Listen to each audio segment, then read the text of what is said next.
Good morning, everyone. How you doing? And we have, let's see. So we got Crew 1351 made it in first for once. Phelan Clan Wolf was second, and Troop 1351 was third. And all right, no one else is making comments other than me, of course, saying hi to everybody else. We got several people just lurking. Hey, lurking's fine, just so long as you just say hi, lurking, or just say something. Just say listening, whatever, and hit the thumbs up.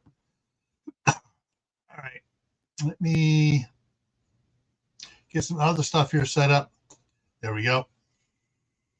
All right, yes, to answer, yes, I made it back in time. Got the car unloaded.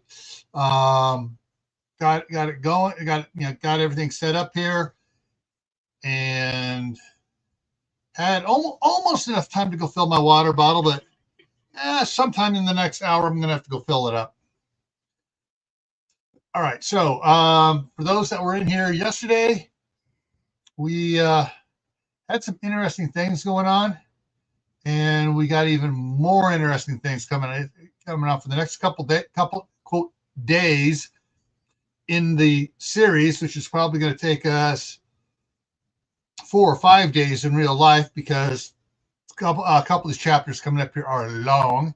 We got a lot of stuff packed into it, so it's just one day and it's long. So yeah, we're going to get on it. So let's jump in here and get on it here, and boom, there we go. And let's see here. So I can take out the highlight here now because I got it back to where it was. Yeah, I woke up in the middle of the night last night, and I could not get back to sleep. So I came out here and I went forward, and I skipped a couple of chapters, and I started working up there on some stuff that was still iffy. So I got 3 chapters worked on last night, coordinated stuff farther up. Probably by the time we get there, I'm going to find a bunch of spelling errors. So, all right, let's get out of here. The office building of the Forest Service workstation had a small front office for dealing with visitors, a larger office with magnetic whiteboards, filing cabinets, 3 desks with computers, a very large break room, and several 8-foot folding tables and a couple dozen folding chairs. The break room also had an overhead projector, a 10-foot wide power screen, and a sound system for training videos. Webcam that was on a mic. They found a webcam that was on a microphone stand that could be placed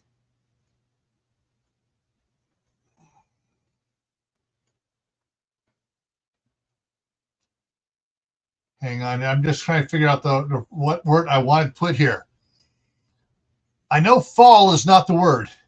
Can we place tall enough? No.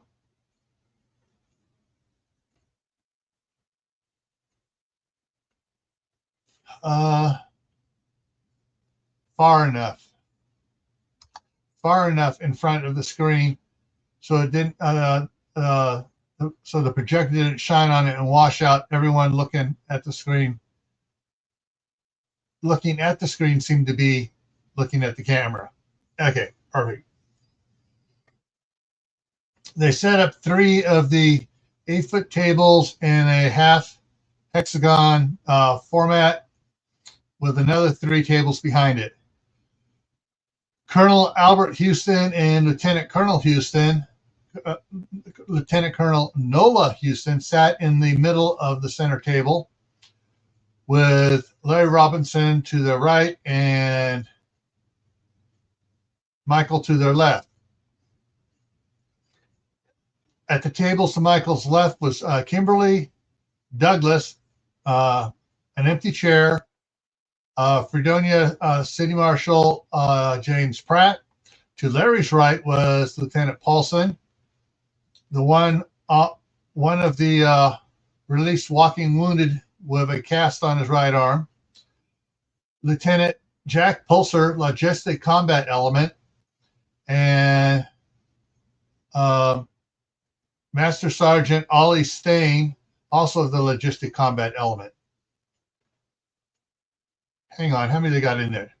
Polson? Oh yeah, and okay, they can get 4 in there. Kanab Chief Police Hanson Peel. Everyone had a paper name card, including Eleanor Smythe, who was not present yet. Second row of tables. Behind the empty chair, First Sergeant Carlos Young, retired. Behind Kimberly, Gunnery Sergeant Dominic Santero, retired. Then Benjamin, Janet, Monica, Susan. Then Bob Miller, Gunnery Sergeant Daniel Oliver, Staff Sergeant Lynette Cole, and Charles Finley, U.S. Marshal. Is that right? Hang on. So I got 1. Okay.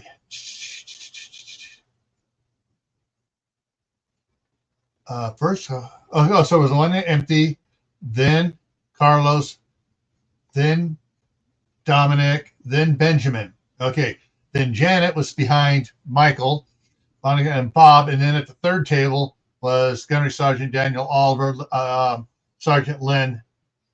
Yeah. All right. Got it. Okay. So I did have right, but I should have had an empty seat behind that. Yeah.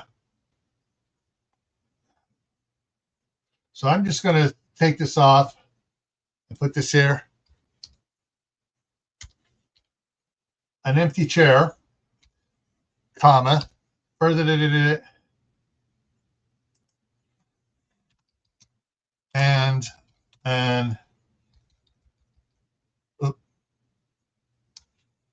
empty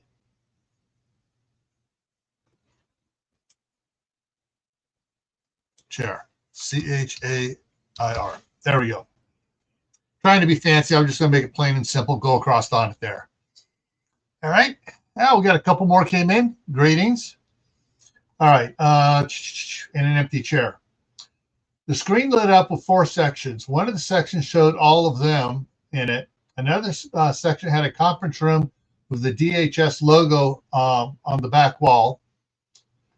Regional Special Agent in charge, Chris Davies, was in deep conversation with General Donaldson, while Master Gunnery Sergeant Dyer was going over some paperwork with the same Lance Corporal from earlier. After a minute, another section switched from the Air Force logo avatar to 4 uniformed persons at a table in a concrete bunker, with a concrete bunker wall behind them. Generals. The third was a Marine captain. The fourth was a Navy SEAL commander. They also had paper placards with their names on them, such General Kurt Smythe, General Candace Smythe, Commander Jackson, SEAL Team 3. Oh, hang on. I need to reverse this because Captain Byer was in front because it said that the Marine captain was there. So that goes there. Hang on. This thing here comes up here. There we go. Now it's the same as what I said above. Captain Scott Byers. And I just switch this out. Fourth and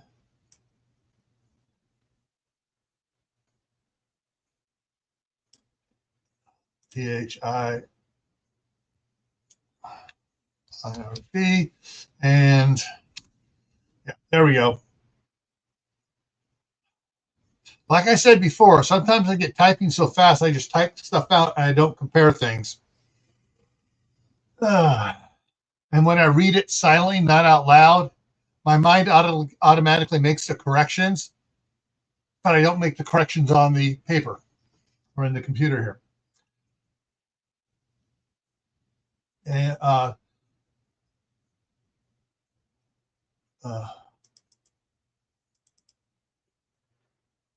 hang on, I messed some other stuff up. Hang on, let me change something else up here. Back.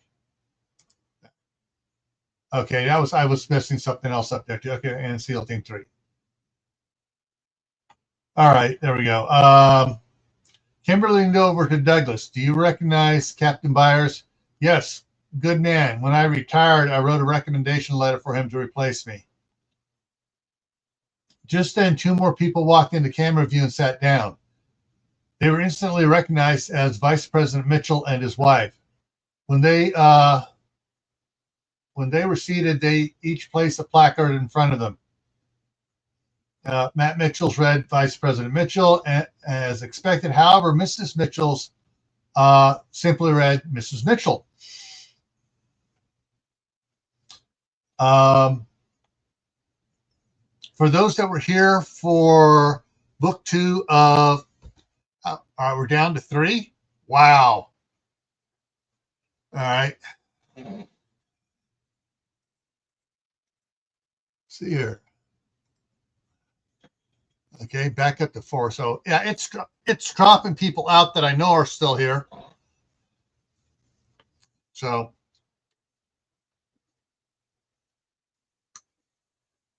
all right, for those anyway, so those who are here for book 2 of Against the Wind, you know already that Mrs. Mitchell accepts the position of replacing Matt Mitchell as the senator, and takes over his position as president pro tem of the Senate. Okay.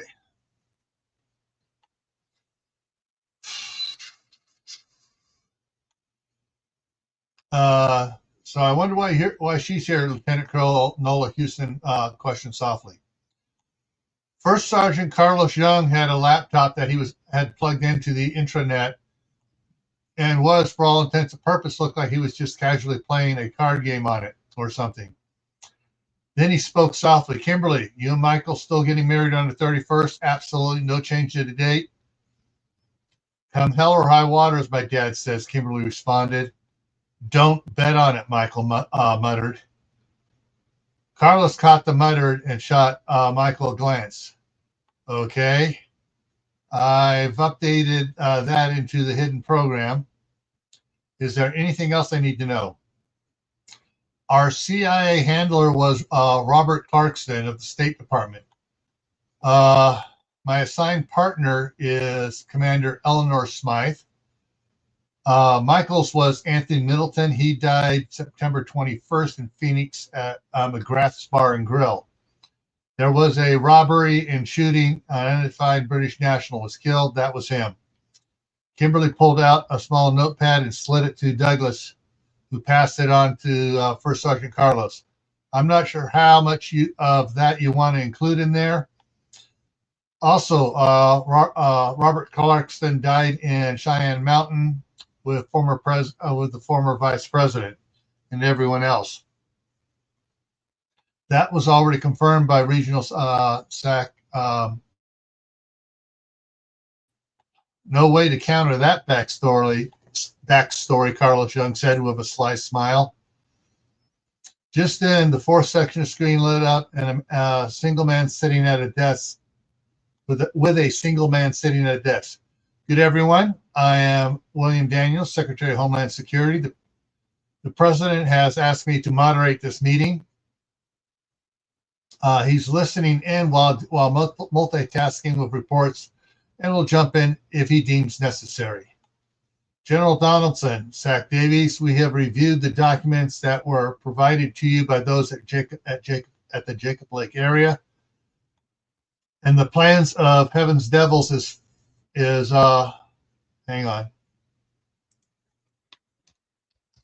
far more disturbing to us than it was before. Having reviewed them, what is your assessment of the situation of situation at the area in question. They have been extremely lucky so far with just two 3rd FORCON lieutenants, 2 retired Army Rangers,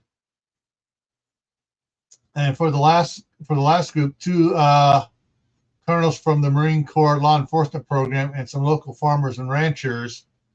That's not entirely correct, General, Nora said as she, in her British accent as she entered and walked briskly over to Colonel Albert Houston. There are several competition snipers here, including one who shoots a 72 caliber subsonic sniper rifle. She stopped at Albert and looked at him. Colonel, I apologize. I missed a hidden code in the plans of Heaven's Devils. What code? General Donaldson and Secretary Daniels asked at the same time. She handed Michael a thumb drive.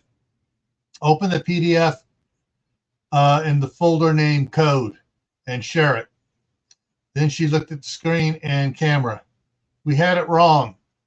There are numerous, hang on, I'm going to put this, highlight this, numerous rendezvous points, but 3 major ones in the U.S.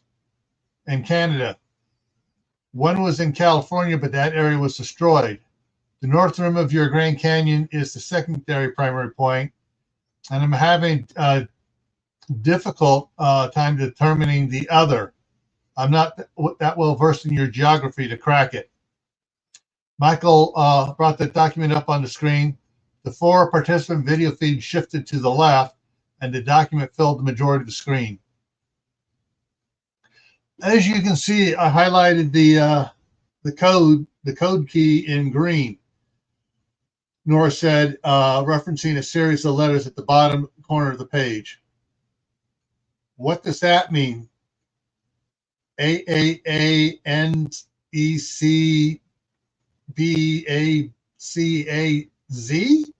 Secretary Daniels asked. For me, it was tricky. However, one of the local boys working with us figured it out rather quickly.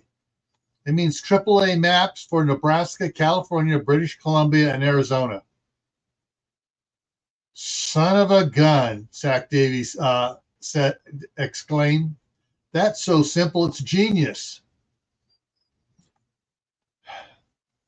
The list of the sites is contained in reverse order, hidden in eclectic, nonsensical garbage. Gibberish. Look at the phrase highlighted in orange, and she read it off. Camp where the snake of a witch, Valentine.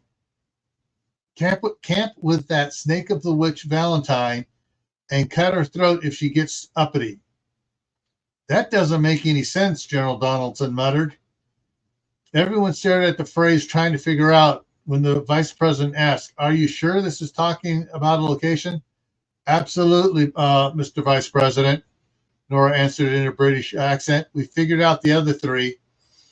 I got it, the Lance Corporal said. What? How? Several people asked at the same time.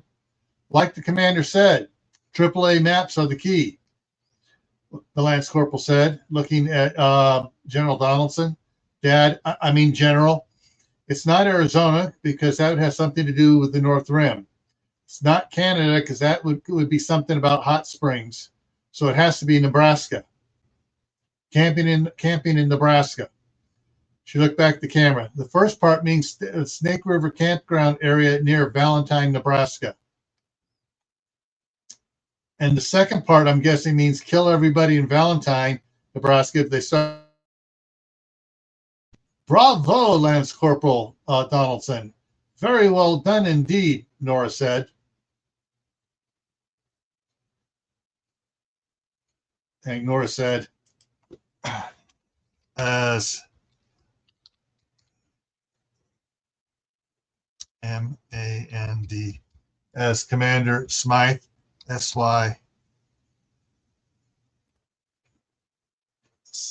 sorry, S-M-Y-T-H-E, as Commander Smythe. Oh, come on, I think that's back on there. There we go.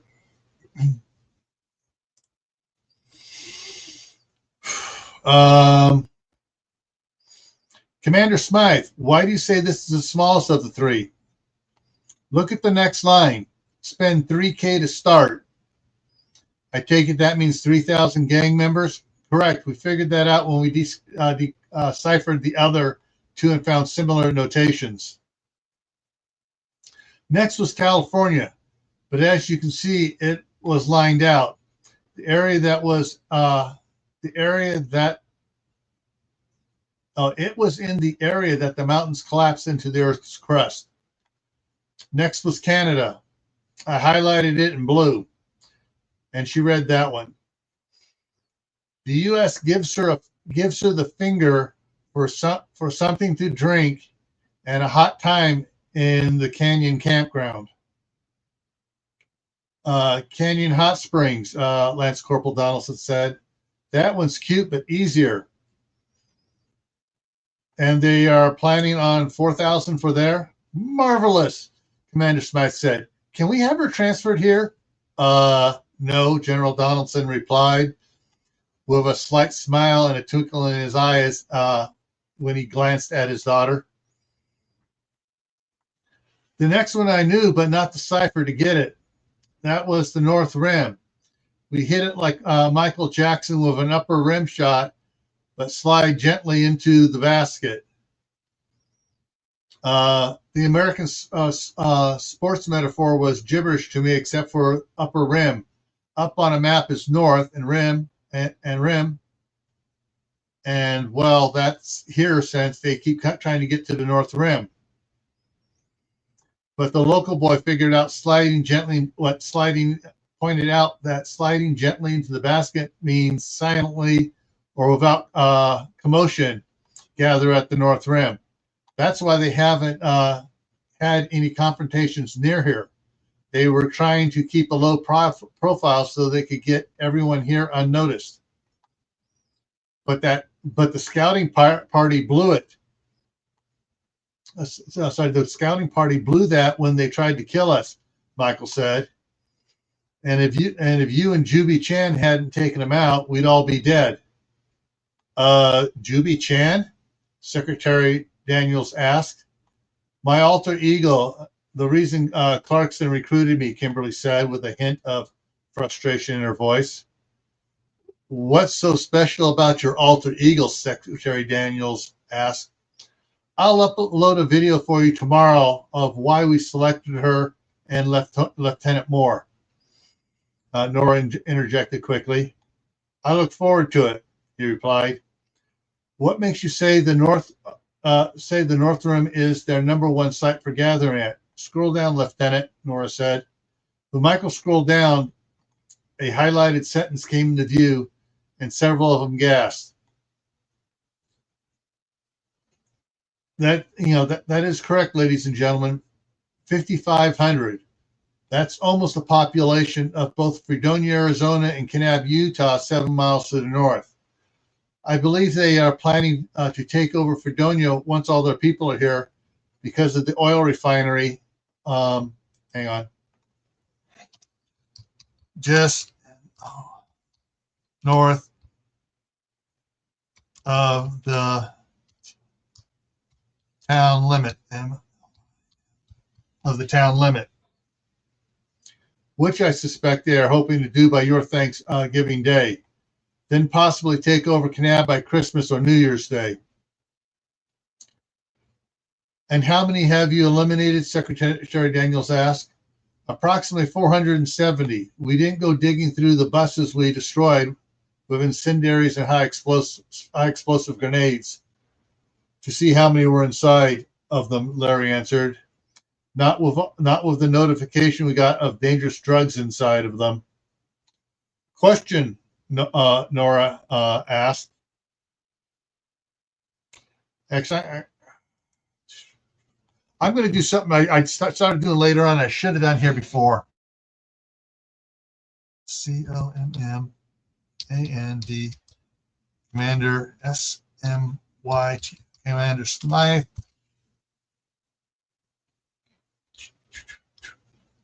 Nora. So I want to take this here copy that, Control C, go back up, and start taking all these out here. Fixing this so it's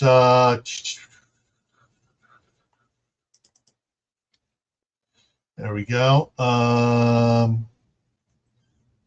a couple more I want to go back here and take out and fix it. And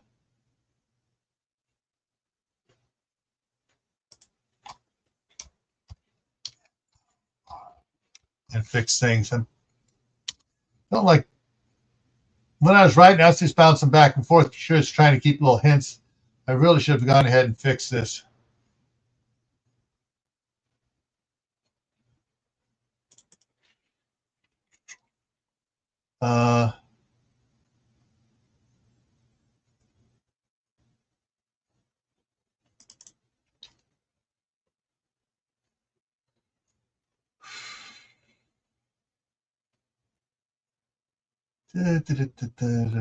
And this one up here.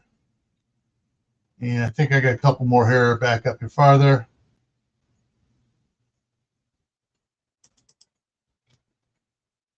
Yeah, there we go.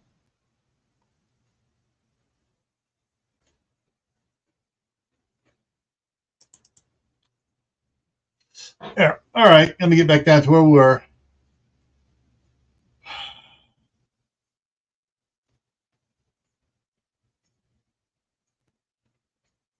Question, Commander Smythe, Nora, asks, do you have any data on or reports to confirm the rumors that there were large numbers of motorcycle gangs in Las Vegas, Nevada, just prior to the earthquake and the liquefaction that destroyed the city and killed everyone in the valley?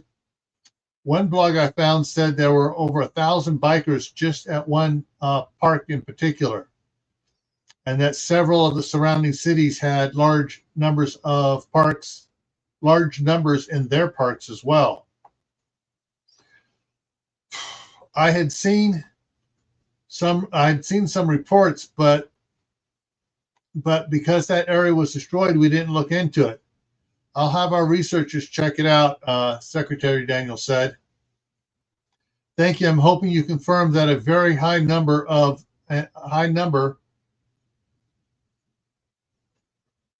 you can confirm a very high number and identify them as heaven's devils. I'm going to put the emphasis on here.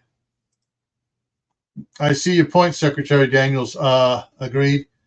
If those were headed to the North Rim, that will be a lot you no longer need to worry about. Exactly. Hang on.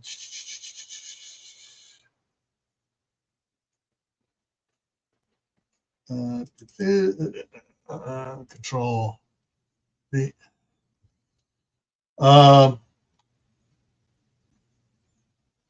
There was nothing in Eagle Eye's. Exactly. I have an additional theory as well, Commander Smythe said.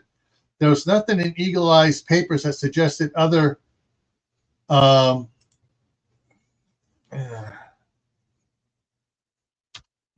gathering points, other gathering locations other than these. Yet I have a feeling that these 4 sites were gathering points for larger groups. The Albuquerque chapter leaders mentioned a couple of other sites for other chapters to go to. We will be going through the belongings of the Albuquerque chapter with a little more thoroughly to see if we can find their letters. I have a feeling that there are a lot of pre-gathering places that when they have gathered inadequate supply of food for their numbers, they will then head to one of the 3 rendezvous sites. Okay. Hang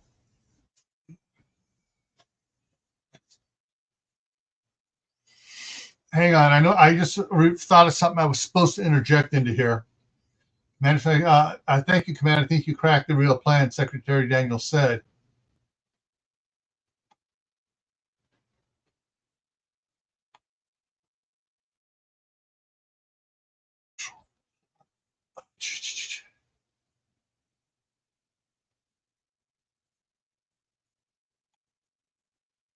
Okay, so hang on. I got to bring up a map and look at a map here real quick. So let me bring it up here. This here.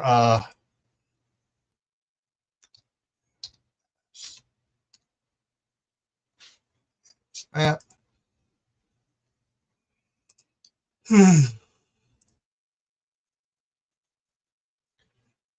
Images. I want a big one here. Where is Nebraska's there? Ah, okay. Yeah, we can do that.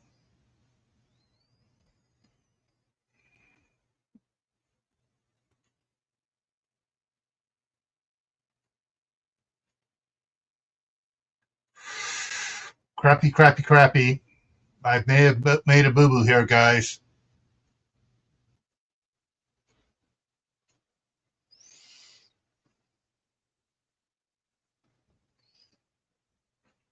Mm.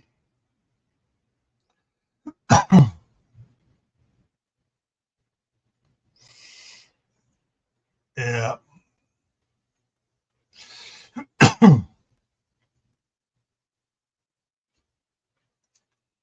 I'm just figuring something out here. Give me a minute to figure this out here. Okay.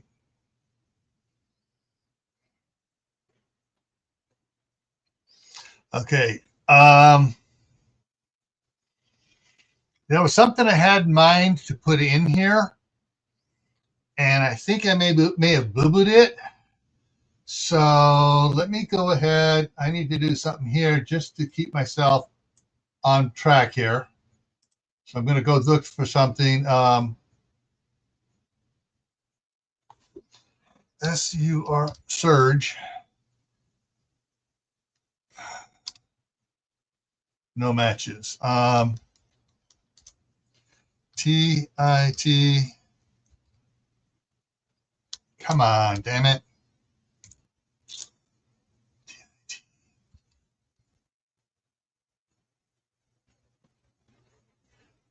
Okay, it's not in this one. So I've got to go a little bit different so I can get now undo that.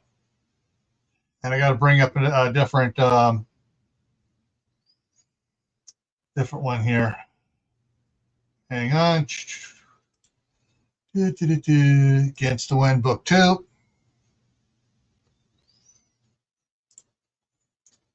And it is over here in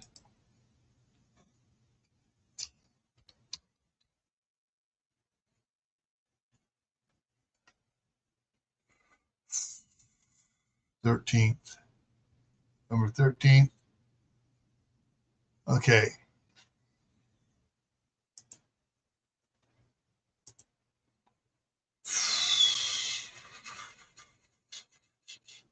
I'm doing some research here, guys, real quick, because I mentioned somewhere how far up the Mississippi River Valley the tidal surges went, and for some reason I got it in my mind here that it went past what they're talking about there in Nebraska, and I got to verify this right now. So before things get really screwed up, and I got major things to fix out up here.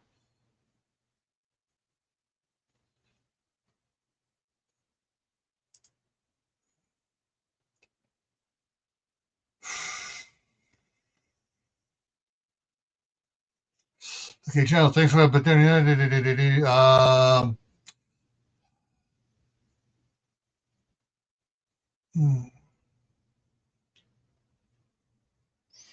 okay, that just talks about the crooked politicians lowering the relocation cities below the lines into the tidal run-up areas. So they wiped out a bunch of those people.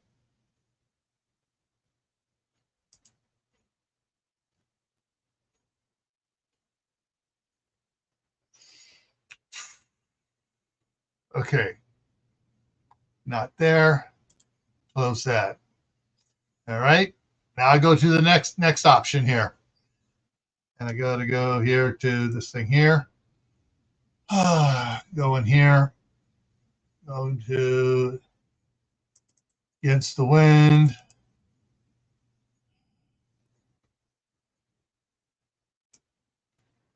what are the dates on that? Upper one's the date. So this one here has been proofread. So I got to and open it over. It's opening over here and put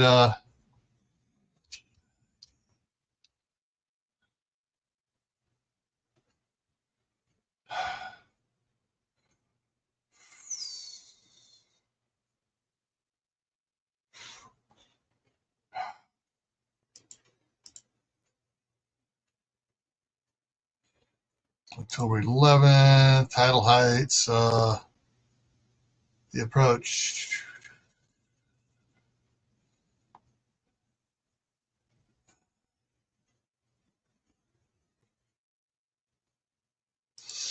Down.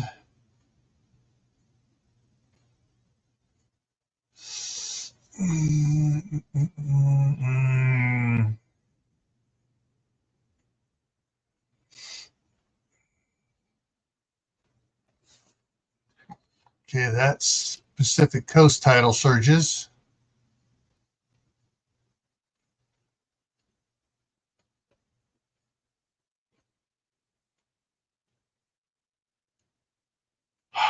All right.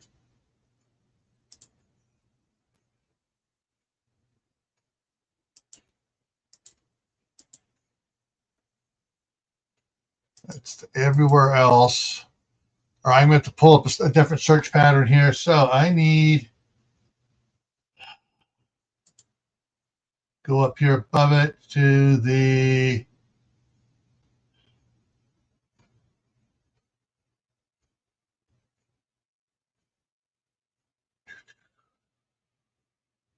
I'm going to back up here a little bit.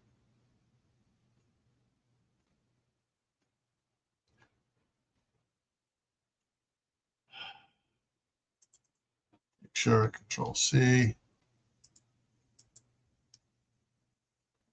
No matches for that. Okay. SOU South. No matches for South Dakota.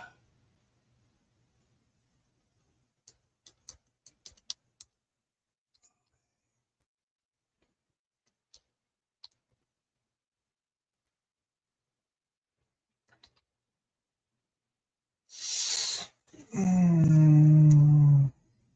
only thing I got mentioning Nebraska. Wait, why didn't it bring up Nebraska before here? Hang on.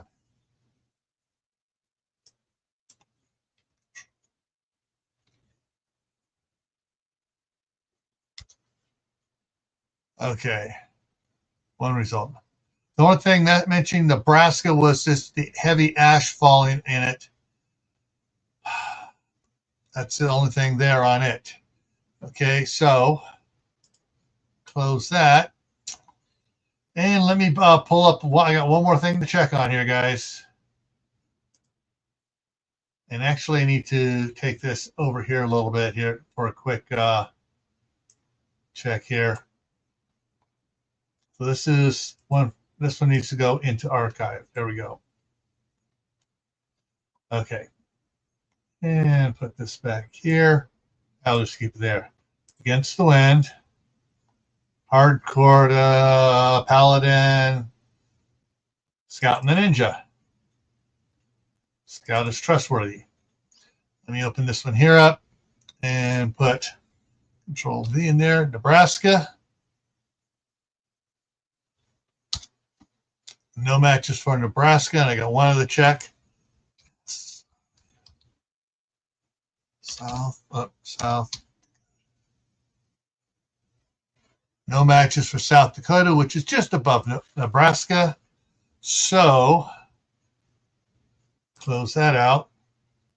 All right, so it is probably, it may or may not have caused, shoot. Yeah.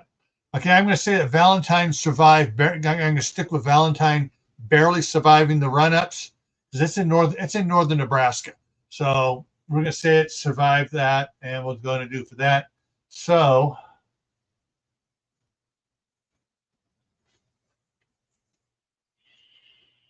which brings me to the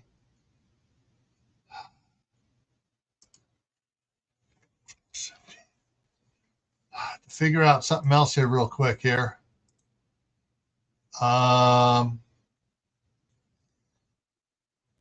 Yeah.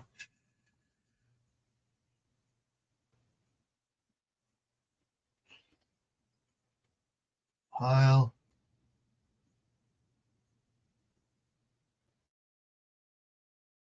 Okay, I'm just going to do a reference here, and that should work good for us here for what we're going to do here. But first, I got to find a spot to do it in.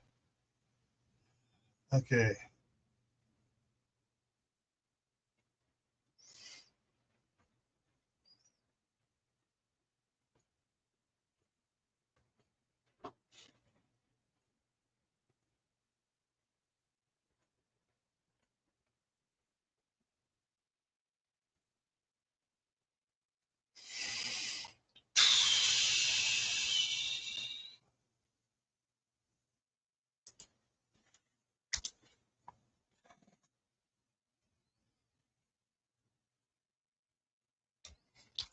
And plants.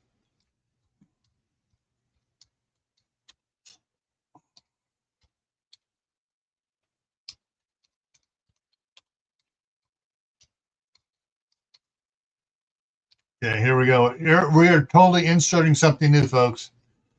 Lance Corporal Donaldson coughed.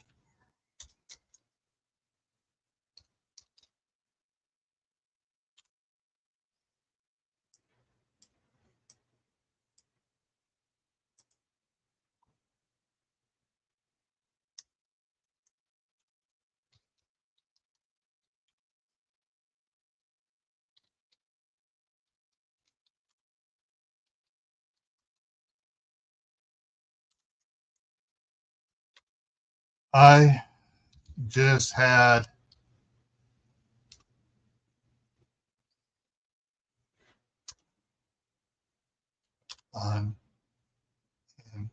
uneasy thought, TH, an uneasy thought, THOUGHT. Had an uneasy thought.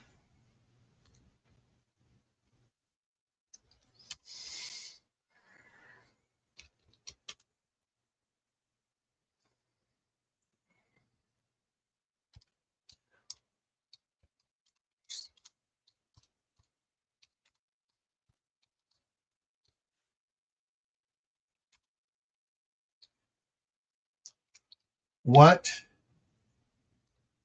if they be divided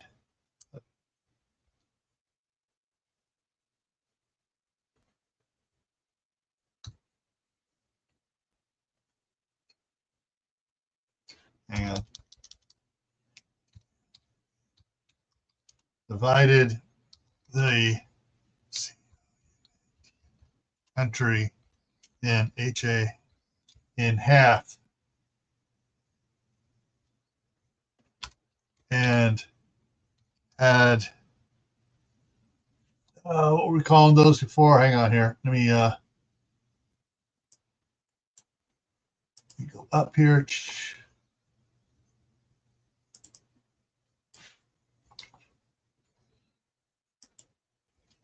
Rendezvous locations.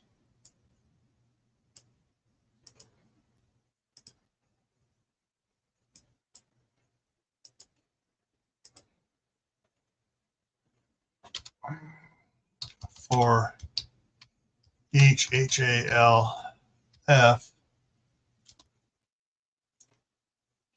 and didn't let the other side know about them.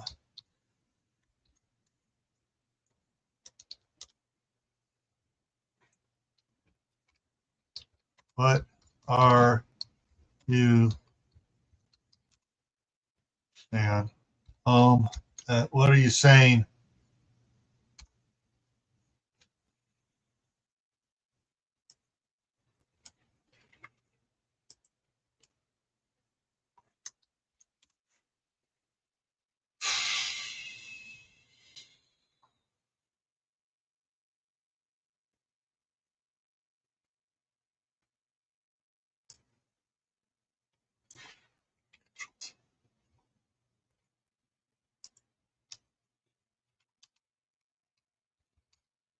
Asked,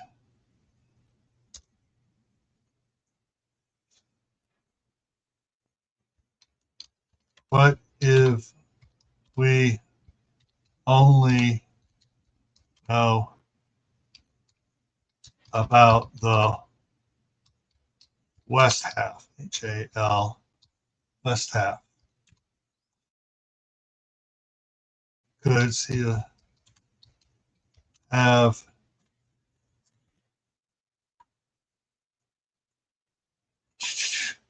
rendezvous locations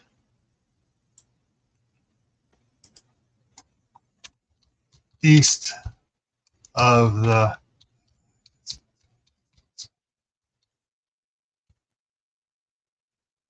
Mississippi River?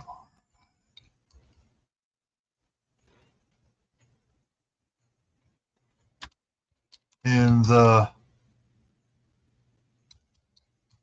western foothills of the all right.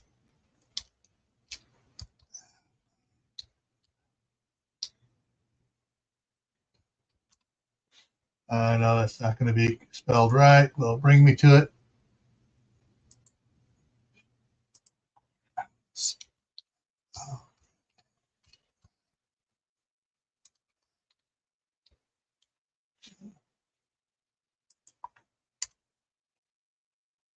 In the foothills of the Appalachian Mountains.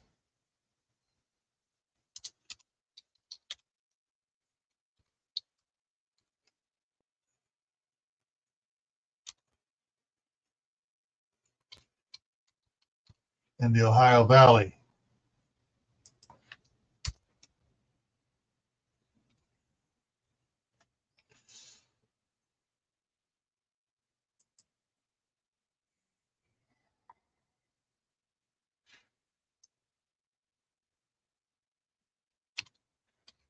They may have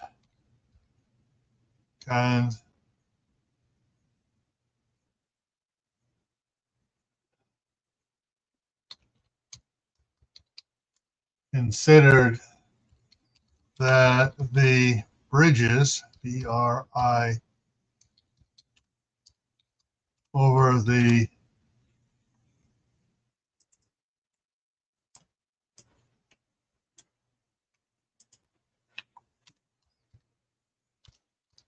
river would get washed out, and they would be hard pressed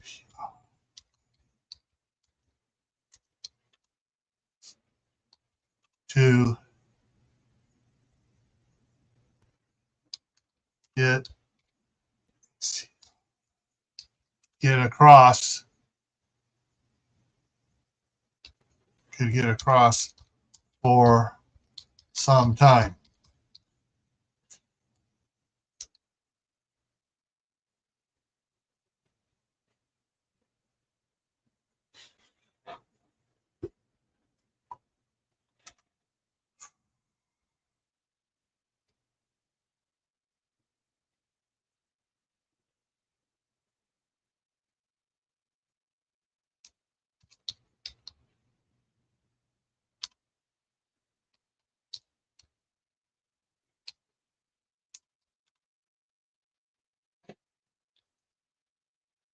SCE.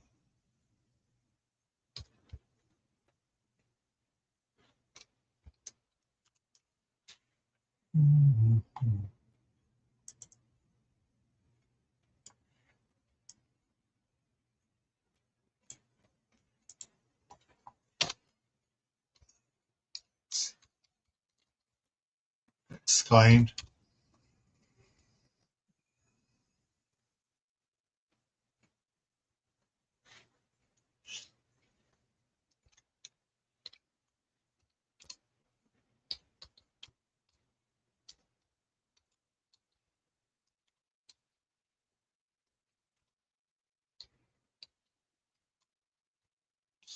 is west of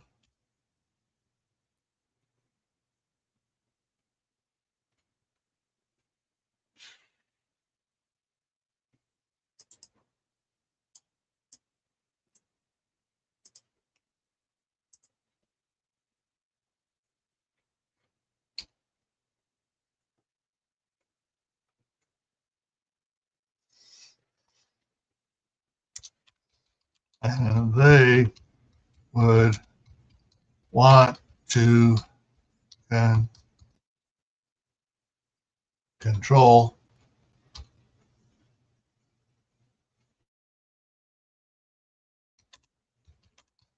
to stop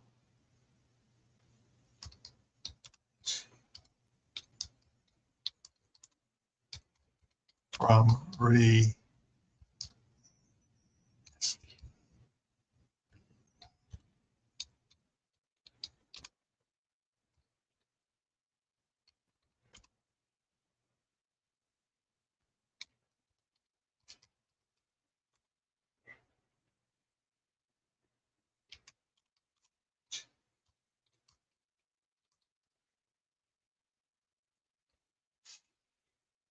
Okay, so we got someone in here who's been here for quite a while.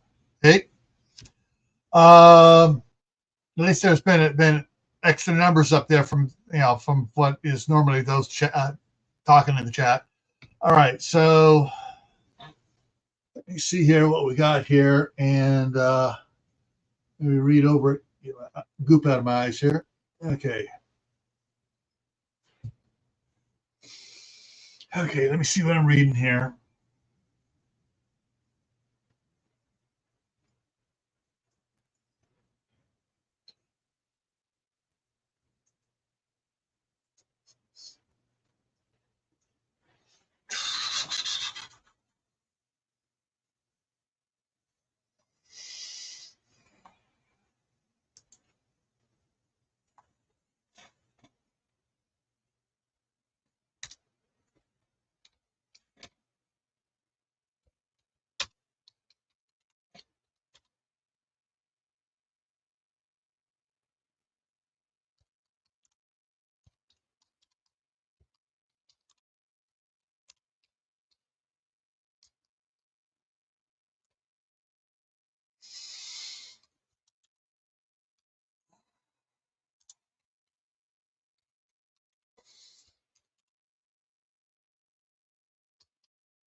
Okay, typing in a bunch more stuff here, doing it, working a story around on it, and opening it up for some stuff I had in later chapters where I made notations of, but also in some of the other series of books here, in particularly um, in Paladin and Hardcore.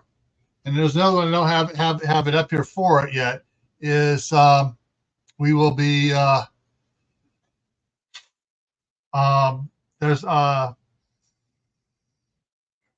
there are two other ones that take place back east in the western side of the Appalachian Mountains going on. So yes, I got to make sure this is made note of here so it keys in with those other ones over there. All right, so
Okay, so here's what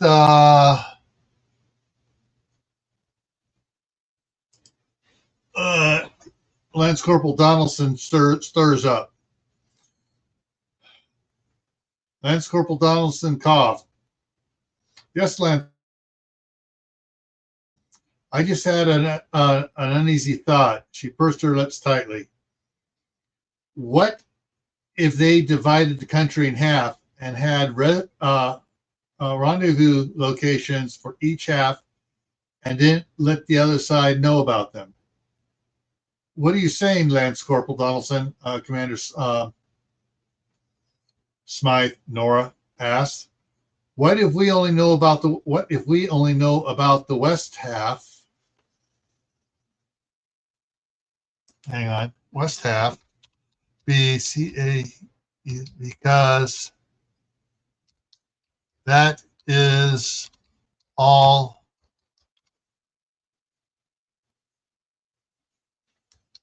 that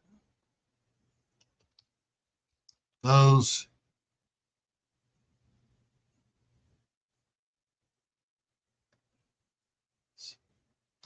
on this side know about.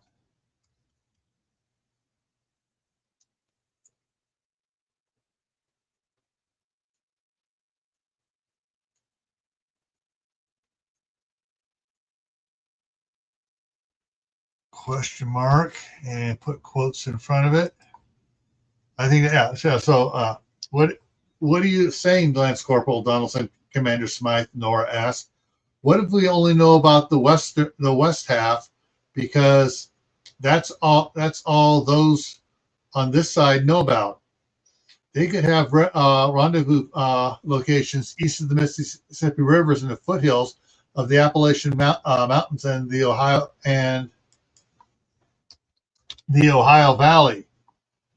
They may have considered that the bridges over the Mississippi would get washed out, and they would be hard pressed to get across for some time. That makes sense, Commander Smythe exclaimed. Not all of your farmland is west of the Mississippi, and they'd want to control all of it to stop the government from reestablishing their control as a government. We'll have to put our teams on alert for signs of those, Secretary Daniels said, and we'll have to make sure that we totally eliminate them on this side of the Mississippi, Sac Davy said. All right. Let me get some more water here.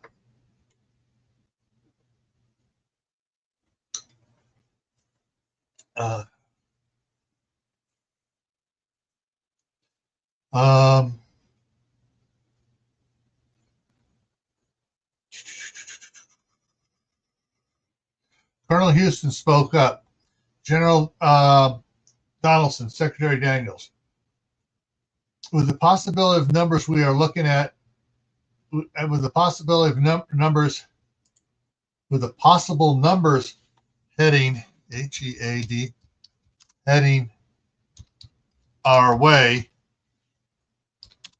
we are looking at a serious shortage of our primary surprise weapon. And that hang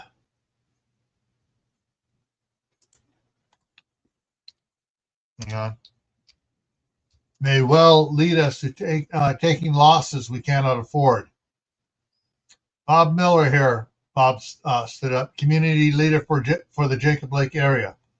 One of the reasons there is such an outpouring of support for Kimberly, Michael, Larry, and Peyton is because of their planning.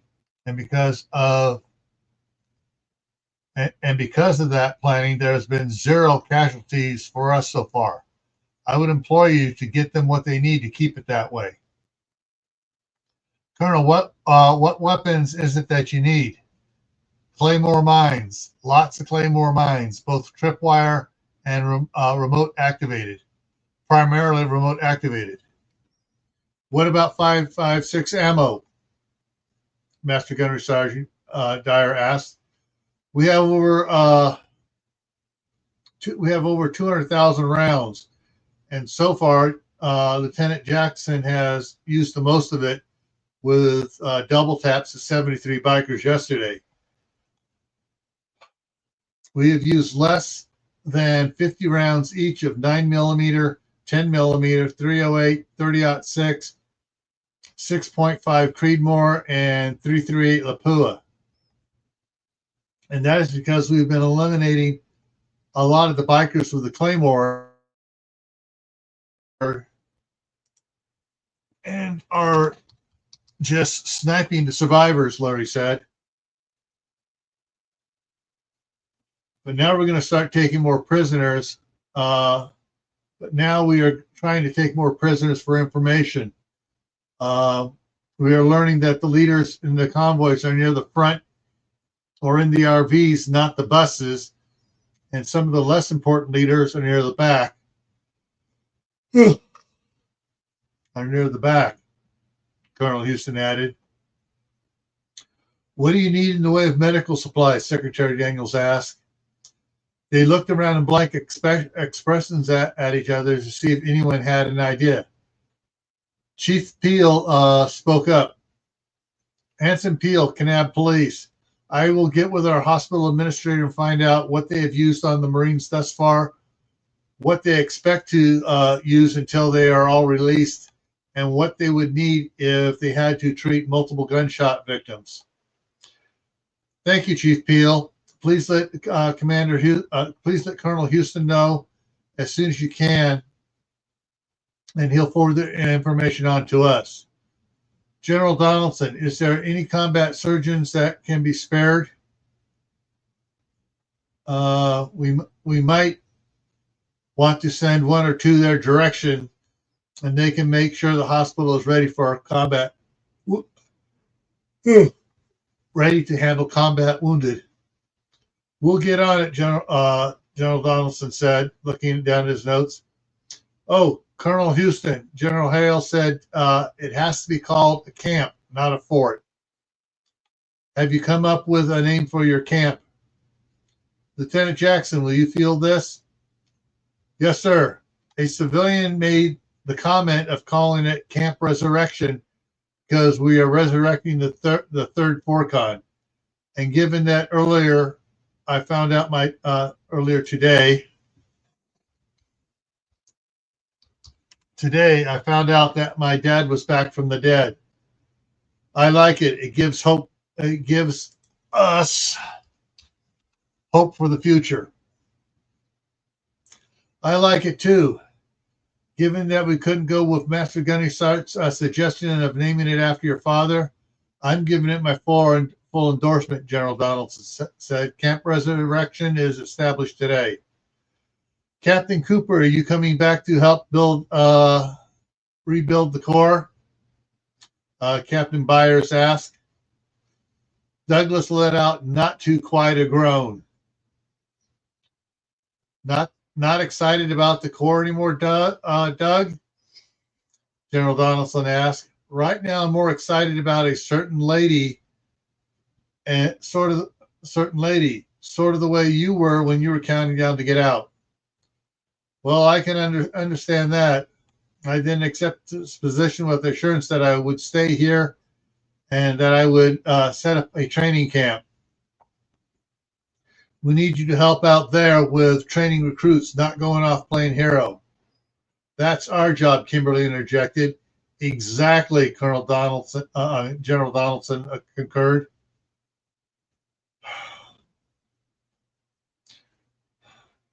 All right, let me I need to fill up my water. I've been sucking it down too fast here. I'll be right back in a couple minutes. So yeah, don't go anywhere. I'll be back in a couple minutes after I fill this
Okay, hi, I'm back.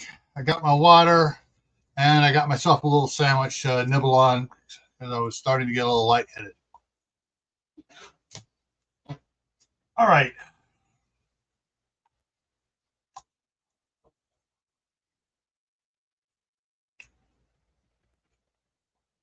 That's our job. Exactly, Donaldson. General Donaldson concurred. When did you get out? The Vice President Mitchell asked. Douglas looked crestfallen, knowing that they could just recall him. 10 months ago. It comes with a promotion, Major. Don is going to kill me. Douglas muttered softly under his breath. Kimberly spoke up quickly. I believe that in order to maintain peace on the home front, Douglas needs to be ordered back to duty rather than volunteering. That's for sure, Douglas muttered a bit louder. Suddenly, another image appeared on the displays. Captain Douglas Cooper, as your commander-in-chief, I'm hereby recalling you to active duty and promoting you to major and permanently assigning you to Camp Resurrection for the duration of your time in the Marine Corps, or until you request a transfer to another duty station. Douglas shot to his feet. Shady Hill Homestead's here. Douglas shot to his feet and saluted. Aye, aye, sir. Douglas is immediately followed by everyone else in uniform standing up, then by those not in uniform. Will that keep the peace at home, Major? Yes, sir, it will. Thank you, sir. How many non-active duty Marines or other branches do you think that you'll be able to bring with you? General Donaldson asked. 4 or 5, maybe a couple more. We lost 2/3 of our group to a meteor impact.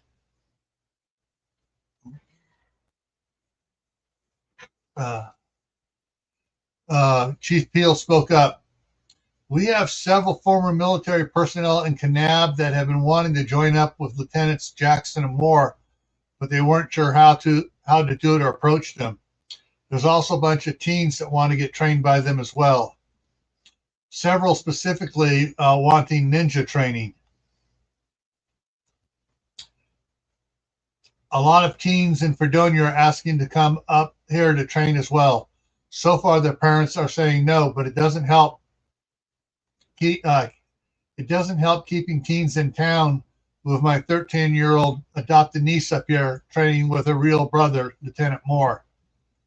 Marshal Pratt said, then added, however, there are a few good things about all the teens idolizing the two of them. He gestured to Michael and Kimberly. One is they listen to the instructions that Archer and Juby Chan don't want them or anyone else engaging any of Heaven's devils anywhere near the town of Fredonia. And 2, they have to be trained before they do. And 3, they will be dragging their parents to the town meeting tomorrow night just to see and hear them.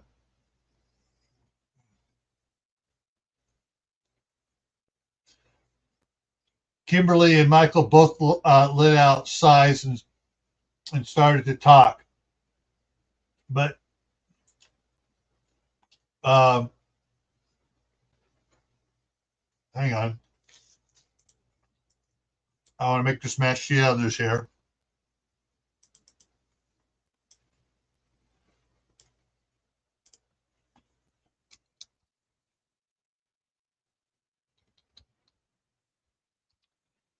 But Commander Eleanor Smythe Norris stood up and spoke first.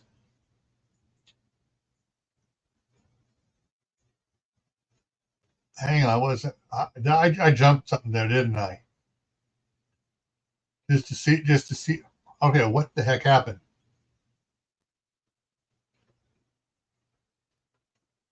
Oh, I know what happened. I missed a couple sentences. And hear them. Okay, I'm with Secretary Daniels. What makes you two so special that the CIA would recruit you and interject you into the Marine Corps? The president demanded.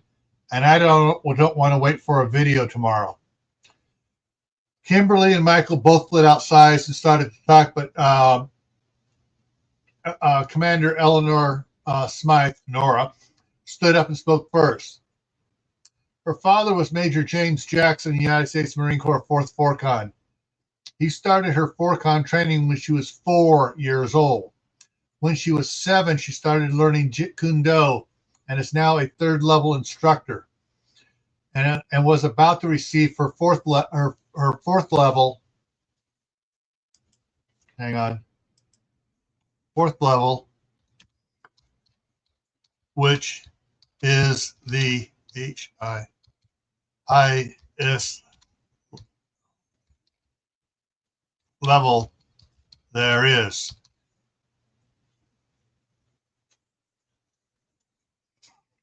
Jeet Kune Do is the martial art that Bruce Lee developed. Her master is Diana Lee Inosanto, Bruce Lee's goddaughter.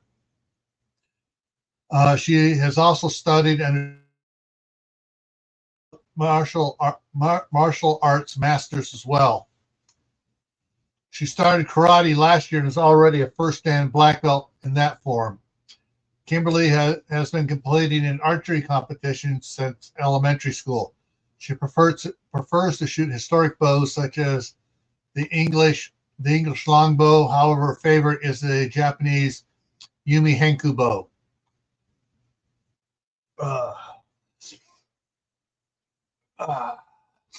Michael is her fiance.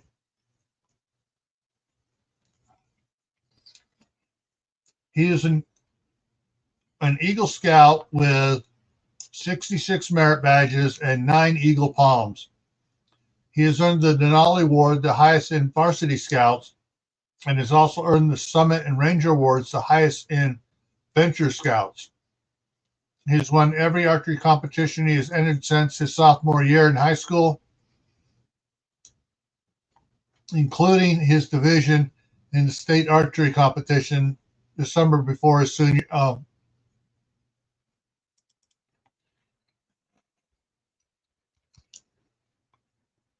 The summer after his senior year. He never misses. Together they are known as the real-life Juby Chen, the Ninja Girl, and Archer, the Super Scout. You want to see what makes him so special? Lieutenant Moore, handstand push-ups. Michael stood up, placed both hands on the table, kicked his feet up into the air, and started doing handstand push-up. Lieutenant Moore, one-handed. Michael raised his left hand to his side and continued doing push-ups. Lieutenant Jackson, one-finger push-ups. Kimberly stood up, put her index fingers on the table, leaned forward to get her center of gravity over her fingers, and slowly raised her legs up. When they got over the body and she was balanced, she lifted one hand high and started doing one-finger only push-ups. Every morning they run at least 10 miles with 40-plus pounds of gear on and a 50-pound pack. Mr. President, I used to take pride in running new Rangers into the dust, but no more. These two run me into dust, and I'm only wearing a 15-pound pack with an M16 and a couple extra mags.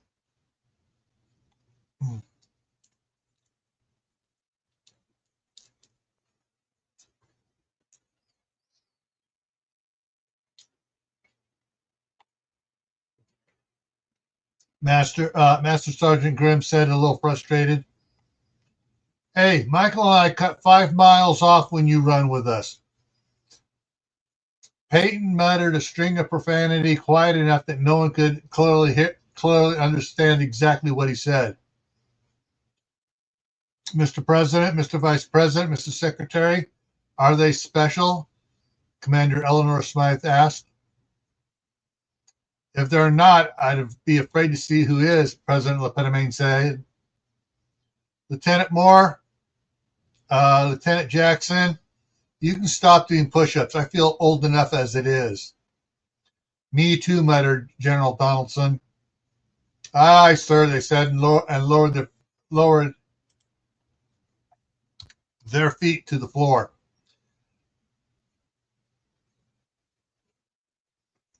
Kimberly noticed that Lance Corporal Donaldson was smiling. Good. Can you please bring up and share the video of the footage that Lieutenant Jackson showed us last night of you on the archery range? Colonel Houston inquired. Right away, sir.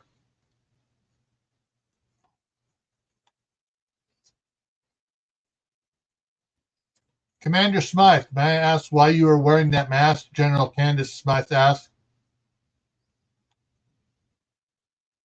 So I don't offend and repulse others, Nora said in a no-nonsense tone. If you don't mind, I'll be the judge of what offends me. But I do mind. Nora stood up straighter. Very much so. But if you insist, I would insist. If you insist, I would insist that everyone besides you turn away from the monitors until you make that judgment. All right, everyone, please turn away from your monitors, General Smythe instructed. Once they had done so, she said, all right, Commander. Nora walked around the table and up to the camera. Then she totally turned her face to the left, holding her mask in place. As she pushed the hair of the blue wig back to get to the strap, it exposed part of her cheek, neck, and ear, which appeared to be scarred from fire. That was latex makeup courtesy of Corey. Stop, Candace said quickly. Is the rest of your face like your cheek and neck? Mostly. You do not need to remove your mask ever, if you do not want to, Candace said. Then addressed the president. Mr. President, I request that you issue an order to all military personnel that no one has the authority to order Commander Smythe to remove her mask ever. The president turned to face the monitor and saw a second monitor with the image of the burnt cheek, neck, and ear enlarged. Suddenly, he turned deep red. Who was looking at the monitor and then captured that image? He looked around at the people off camera. Answer me now, or you're all going to be kicked out of here without food or water. I wasn't looking until Mickelson told me to capture it, sir. A nervous voice came from off camera. Meeks, get Mickelson out of here, out of the facility now. President fumed. Revoke his security clearance and let everyone know he has been fired. He turned back to the camera. Commander, I apologize for this breach of etiquette. No apologies necessary, Mr. President. Your actions mean so much more than mere words. It is the least I can do for your service, for the service you have provided us. Nora, keeping in her British persona, bowed slightly. My honor, Mr. President. The video is ready, Michael said. Please play it.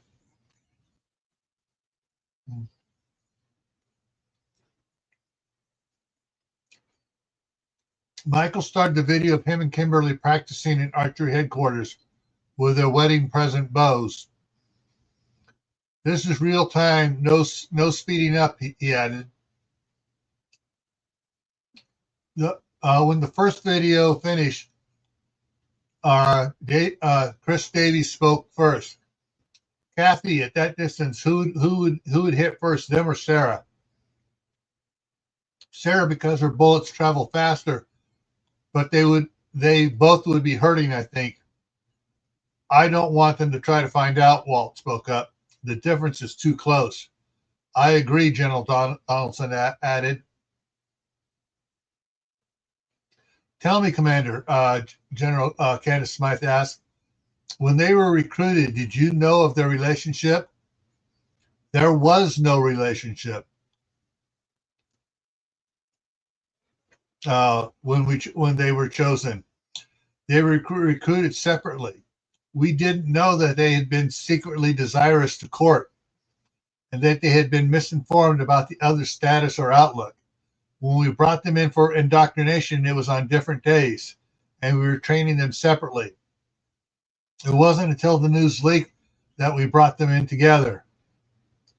When they talked for the first time, it was electrifying to watch. Middleton encouraged their relationship. He felt that it would make them more loyal to the mission. Clarkson didn't. He was pissed off to the point of going absolutely bonkers, as if he had eaten some rancid spotted dick. It made me believe that his lift didn't go all the way to the top floor. That sounds like Clarkson. Chris Davies chuckled. He bagged several ops when someone involved pissed him off. Wait, Kimberly almost shouted, looking at Nora. Was Clarkson mad at Middleton? After you two were brought in, his attitude changed. He would when he started calling you, he stopped speaking to Middleton. And Middleton died in a robbery at a bar and grill, Chris Davies asked. Yes, Nora and Kimberly answered at the same time. Shit, Chris muttered. What is it, Davies? I think Clarkson had Middleton killed and left these three out in the cold, Chris said in grim tone. I hate politics, Michael grumbled loudly.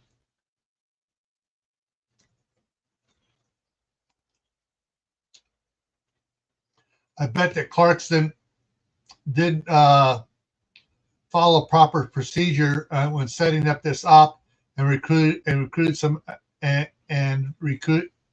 when setting up this op and recruiting some American personnel, General Smythe quipped. Wait a minute, Michael exclaimed. I was never sworn in. He just had me sign some papers for HR. Nothing about oaths or loyalty. Recruiting us and putting us into the Marines. That means we're not really Marines. He looked at Kimberly and winked with the eye the camera could not see. Then we are could not see. We are out of this mess. He looked back back quickly at the Houstons as Kimberly looked crestfallen. We will still help out like we've been doing. He dropped his military ID card on the table, but we're out. Wait, Master Sergeant Dyer jumped in. Are you saying he never had you sworn in? You never signed any loyalty oath or anything? Nope, Michael said flatly. He did not have me sign anything like that or administer any oath to me, Kimberly added. Then we're out, Michael said again.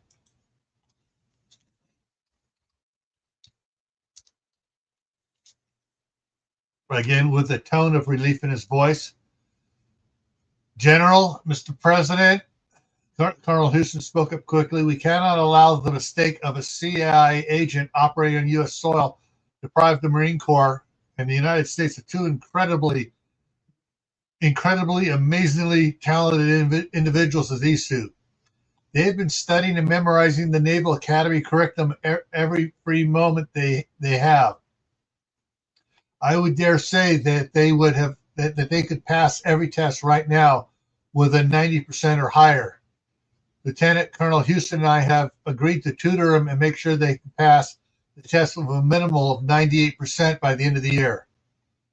I concur, Mr. President. We cannot lose these two, Colonel Smythe agreed. Mr. President, I have an observation and a recommendation. Hang on, where is it up here again? Got to pull it down.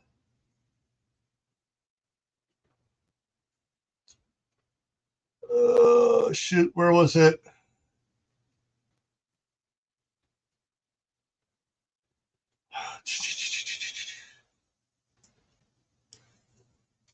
C. 1, 2.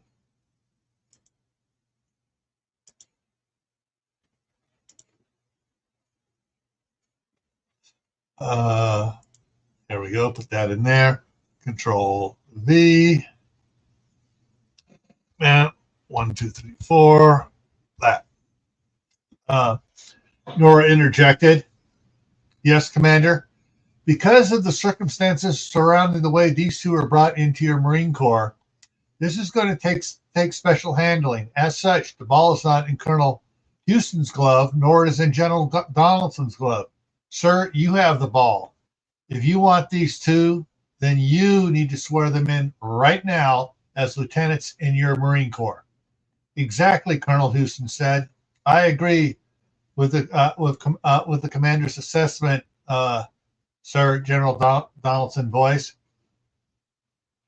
Commander, your sports analogy is a bit off, but probably more accurate. Kimberly Jackson, do you want to be a Marine? Kimberly came to attention. Yes, sir, with all my heart, sir. Michael Moore, do you want to be a Marine? Michael came to attention. Hang on. If it is free of this spy BS, then yes, sir, I do want to be a Marine. I like that answer, General Donaldson quipped. The president stood up. Well, then, raise your right hand and repeat after me. He gave him the oath of office. I, state your name, do solemnly swear that I will support and defend the Constitution of the United States against all enemies, foreign and domestic, that I will bear true faith and allegiance to the same, that I take this obligation freely without any mental reservation or purpose of evasion, and that I will well and freely discharge the duties of the office I'm about to enter into. So help me God.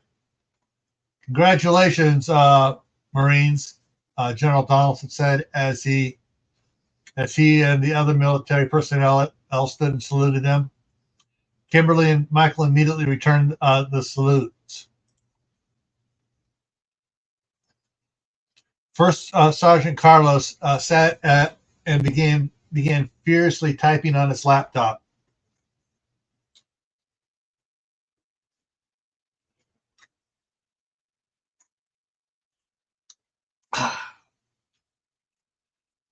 First Sergeant, what are you doing? Master Gunnery Sergeant. Their service records. First Sergeant Carlos Young replied. How are you able to do that? General Donaldson inquired. A month after Major Jackson was killed, I was transferred to personnel. I transferred to personnel and administration, MOS 0171. When I retired 2 years ago, I went reserve and took the bonus to be a TAR as a 0171, which I still am. And if Colonel Houston wants me, I will continue that here. General Joseph Donaldson started laughing for the next 10 seconds or so. Well, Colonel, you have your P&A section. Commander Smythe, General Smythe spoke up again. I want to apologize again to you about your mask. That is quite all right. All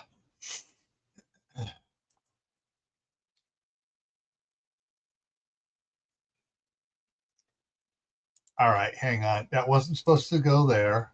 I clicked it there.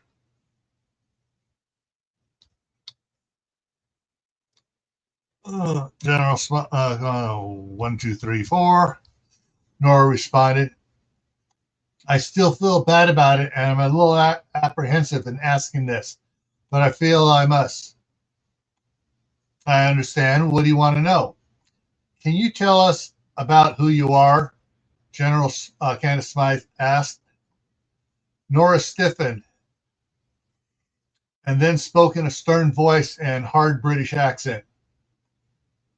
I am Eleanor Mary Elizabeth Smythe, third child and second daughter of Duke Anthony Robert Smythe and Lady Jessica Margaret Windsor Smythe, whom is fourth cousin of King Arthur Philip George and his wife Elizabeth Cronenberg of Kent. I am fifth and favorite cousin of their son Edward, Crown Prince of Wales. Then she gave a soft chuckle. I was a rather unruly teenager and joked to my mother that I would rather join the Navy than become a solicitor of the Crown, as my father wanted. As I had graduated secondary school early on my 16th birthday, my mom took me to the Admiralty, and I was commissioned as a sub-lieutenant. My father disowned me, thinking that I had tricked my mother into signing the permission form. I told her not to argue the point with him. Over the next 5 years, I received 3 promotions, which I believe Prince Edward, had a hand in. 1 month after I made commander, I was killed with several other officers in an explosion on the aircraft carrier Prince Richard when a fuel line was improperly attached to a Harrier and broke loose and caught fire. She made quotation marks in the air for killed. However, rumors have it that I was not killed, but received minor burns and was given a new face via plastic surgery and transferred to MI6. Rumors are not always completely true. She reached up and touched the side of her head. I understand and thank you for your indulgence. Nora nodded. Lieutenant Pusser coughed and held a hand up. Yes, Lieutenant, General Donaldson responded. General, myself, Master Sergeant Stain, and 18 others are members of the logistics combat element of the 1st Marine Logistics Group. We were ordered to take a different route from Yuma and followed the 4th and followed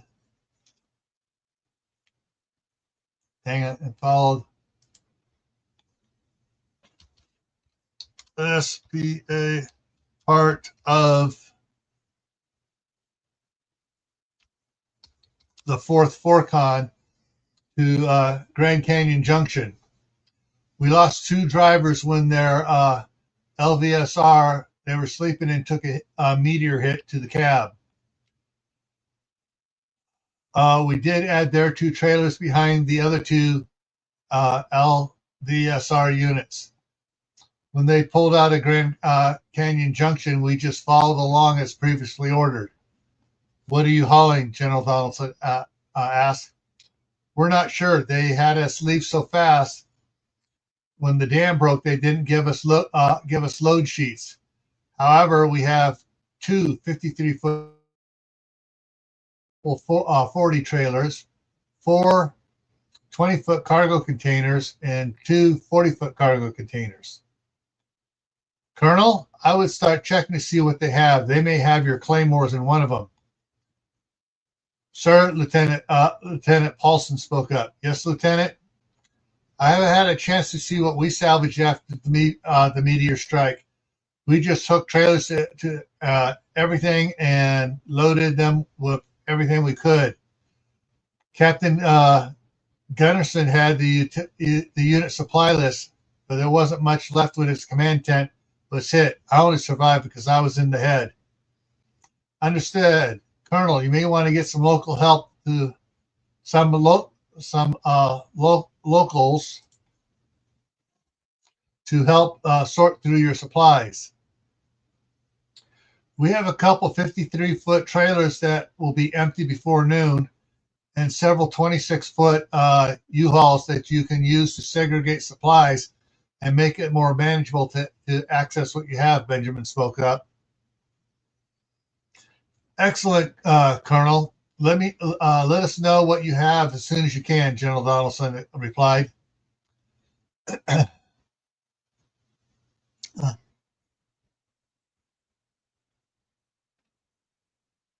After another 10 minutes, the conference call ended. Once it was over, Chief Field asked Colonel Houston if his staff could speak to the people of Kanab after dinner the next day. They agreed on 6 p.m.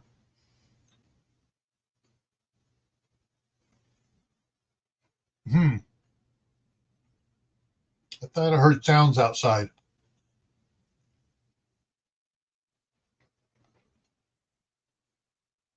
As everyone started to leave, Colonel Houston asked that Kimberly, Michael, Larry, Peyton, Douglas, Carlos, and Nora, who he addressed as Eleanor, stay for a special meeting.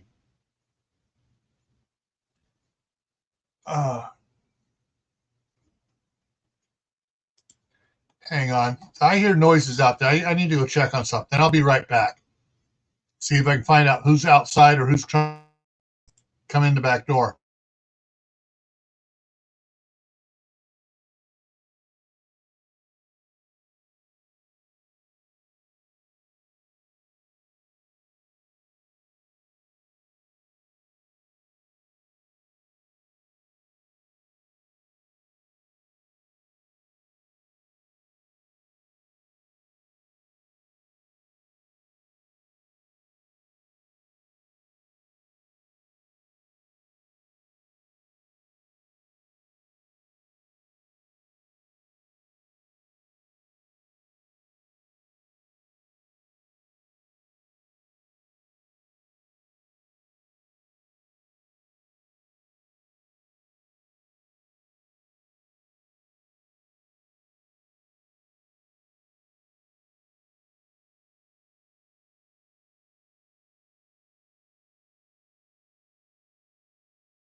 Okay, I could have sworn I heard somebody out there, but there was nobody out around there, and I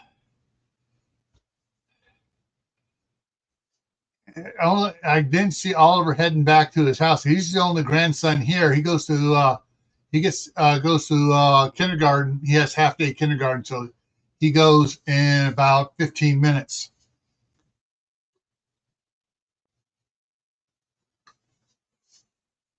All right, let's get going here. Get back to the comments up there, and let's just say, I feel another twist coming quickly.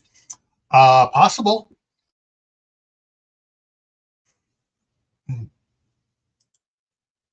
For a special meeting when everyone else was gone, Nola Houston locked the door and Albert looked at Carlos. First Sergeant, I take it you created Michael and Kimberly's marine personas? He stated more than asked. Carlos looked at Douglas and nodded that it was okay to say so. Yes, sir, he answered. How solid are they? Rock solid legit now.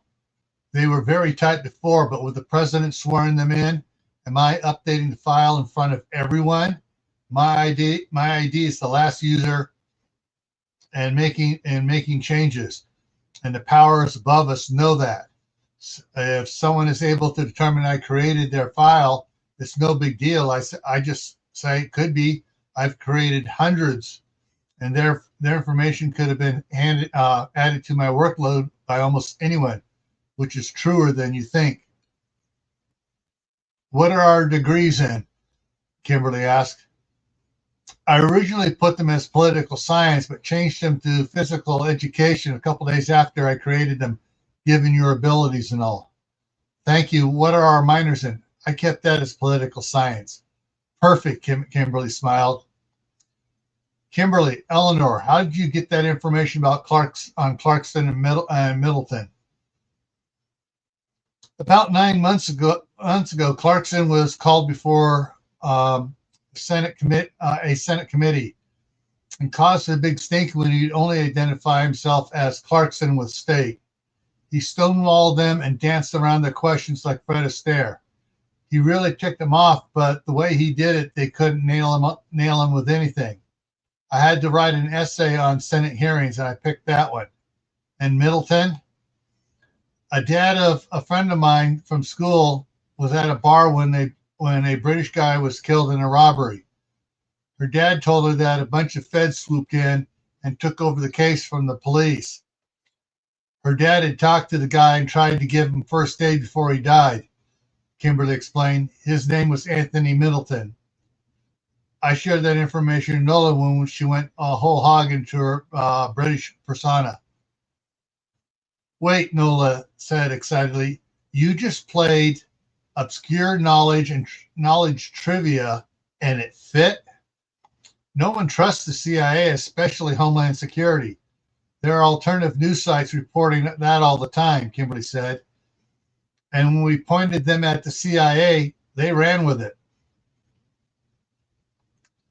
The CIA had been using the 3rd Forcon for some operations that were going south, First Sergeant Young said. That's why I used the 3rd Forcon for their military history. The CIA had already made huge holes in the Corps, in the Marine Corps side, and nothing could be checked. So did you plan on having them swear you in tonight? Nola asked. Not exactly. Ellen and I were just trying to make Michael and I look like victims of some bad scheme of Clarkson's so they'd take pity on us and offer us officer training above what you and your husband were doing. I didn't know Michael was going to pull the get out of jail free card with not being sworn in or having signed anything to make them panic by saying we were out. Hey, I just saw the opening and took it. I just saw an opening and the look in Agent Davies' eyes whenever Clarkson's name came up. But your quick reaction to my play is what sealed the deal, Michael said. No, I set the ball up for someone else to spike it. What sealed the deal was Eleanor's move of quickly painting the president into the corner to be the hero by keeping 2 promising assets in the Marines, Albert said. I thought that's where you were going, but then you stopped. So I jumped in, Nora chuckled. I think my screwed up sports analogy threw the president way off balance. Excuse me, Douglas spoke looking up at Nora. Who are you really? I take you're not Commander Smythe.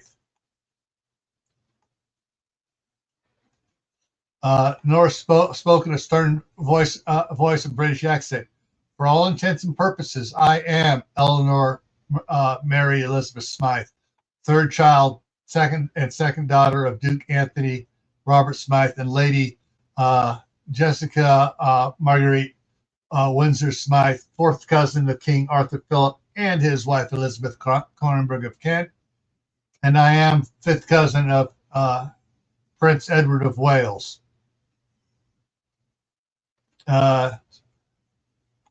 She leaned forward. As far as you're concerned, I am. She pulled the mask partly aside to show the burnt scars on her cheek and neck and ear. And now you can say you saw the burn scars. She resecured the mask. And that is your plausible deniability when the time comes. When the time comes, Commander Smythe will be recalled to MI6 and you'll never see her again. And that's your story you're sticking it to, Douglas smiled. And you should too, Nora stated so matter-of-factly.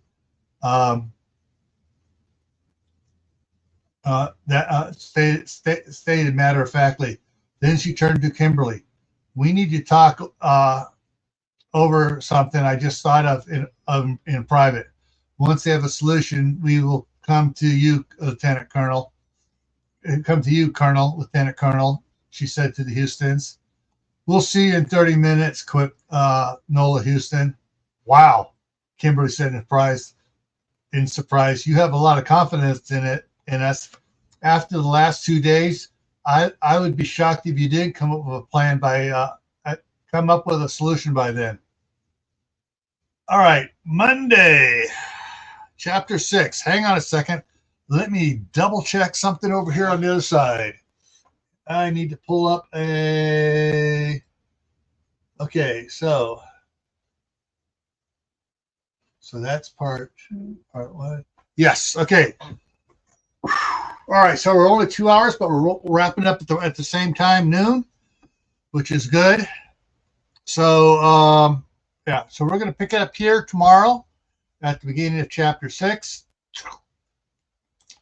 And let me highlight that so I don't lose sight of it as I'm bouncing around working on it.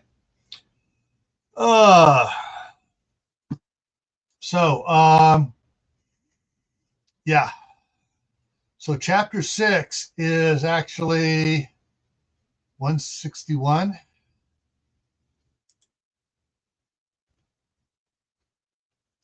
122 pages long. So yeah, it's going to take 3 days to go through chapter 6.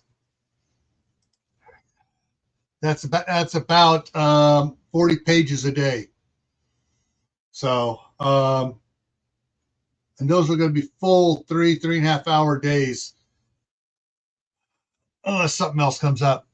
So anyways, that's what's going on there. So we'll see you tomorrow morning. Hang on, let me get myself down here. So we'll see you tomorrow morning at 9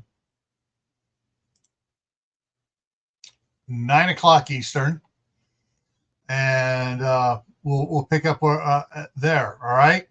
So remember, stay happy no matter what life throws at you. Stay safe. Don't go out and do anything foolish. Keep adding to your preps: water, food, medicine, clothing, and we will see you tomorrow morning for chapter 6. All right. Take care.